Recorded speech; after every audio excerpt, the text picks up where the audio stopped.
Hey, welcome. Today, we're diving deep into the wild world of crypto assets. It's a universe packed with huge risks, the potential for incredible rewards, and a whole new rulebook for how money is supposed to work. So, let's jump right in. But before we get into the nuts and bolts, I want you to hold this one question in your mind. What is the price of financial freedom?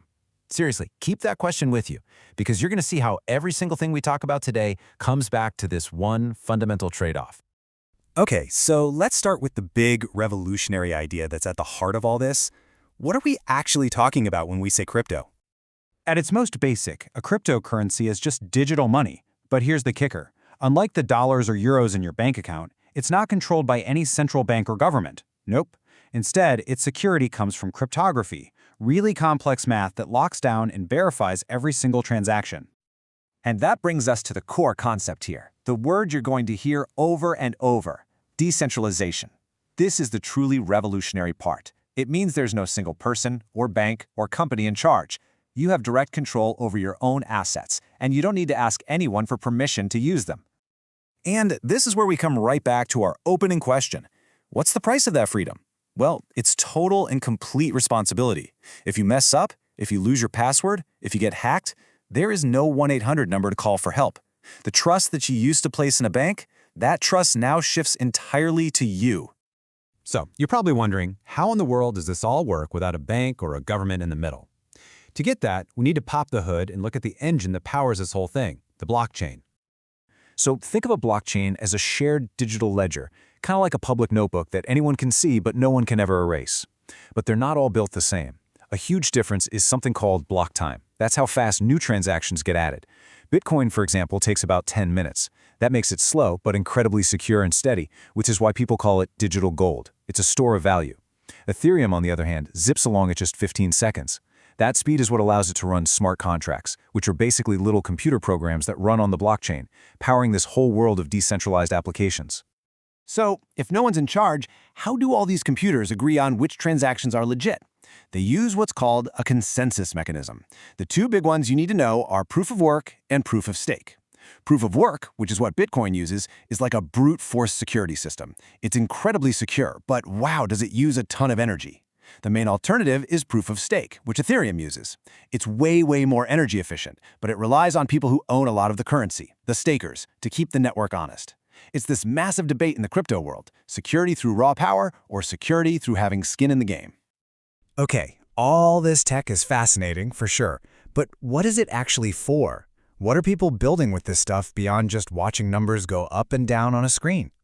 Well, one of the absolute biggest use cases is decentralized finance, or DeFi for short, and the goal here is ambitious. It's to rebuild the entire financial system, lending, borrowing, investing, you name it, but without any of the traditional middlemen.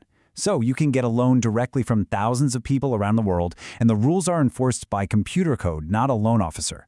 All you need is an internet connection, which could potentially open up financial services to literally anyone, anywhere. And if you take a look at the market leaders, you can really see how this ecosystem is organized by what it does. You've got Bitcoin, the store of value. You've got Ethereum, the smart contract platform. But look at what's right up there with them. USDT and USDC. These are stablecoins. They're designed to always be worth $1. The fact that they're so huge shows you just how essential they are. They provide the stability that traders need to move in and out of this super volatile market. And that volatility brings us to the million-dollar question, sometimes literally, the one that's probably on your mind right now. Is any of this a good investment? Let's break down the risks and the opportunities. Okay, the case for investing, it's pretty compelling. First, you get what's called financial sovereignty. That's total control over your own money. Transactions can be sent anywhere in the world and settled in minutes, not days. And then there's the big one for Bitcoin. Its supply is fixed at 21 million coins. That's it. It can never be changed. That makes it a really interesting potential hedge against inflation, especially in a world where governments can, and do, print more money whenever they want. However, and this is a really big however, the case for caution is just as strong, if not stronger. The prices are wildly volatile. We're talking swings of 10–20% in a single day. The markets are still young and can be manipulated. And then we're back to that burden of self-custody. If you lose your private keys, which are basically the password to your digital vault, your money is gone forever. No appeals, no recovery. So that brings up a crucial point. How do you keep your assets safe? Well, you've got two main choices. There's a hot wallet, which is connected to the internet. Super convenient for everyday use, but it's also more vulnerable to hackers. Then there's a cold wallet, which is a physical device, kind of like a special USB stick, that's completely offline. It's way more secure for long-term storage, but it's not as easy to use for quick transactions. It's that classic trade-off again, convenience versus security. Now, as crypto has moved from a niche hobby to a global phenomenon, it was only a matter of time. The governments of the world are finally stepping in to try and write a rulebook for this new economy. And if you want to know why they're in such a rush, just look at this chart. The numbers are staggering.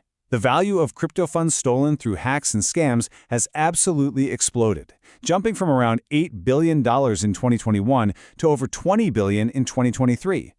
That kind of growth in financial crime has made regulation a top priority all around the globe. Right now, the approach is kind of all over the map. The European Union has put together this massive, comprehensive framework called MiCA. Over in the US, they're still basically fighting over which government agency gets to be in charge. But what's really interesting is that we're starting to see a global trend. Countries are beginning to agree on how to regulate stablecoins because they realize just how central they are to the whole system. And it's really important to get this. Regulation isn't just about shutting things down.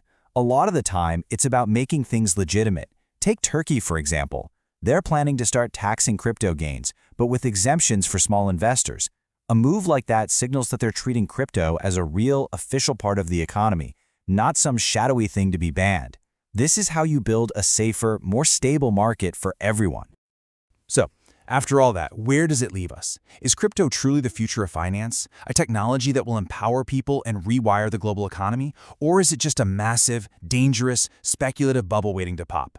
It is a world of absolutely revolutionary technology, but also one of profound personal responsibility. After this analysis, the decision is yours.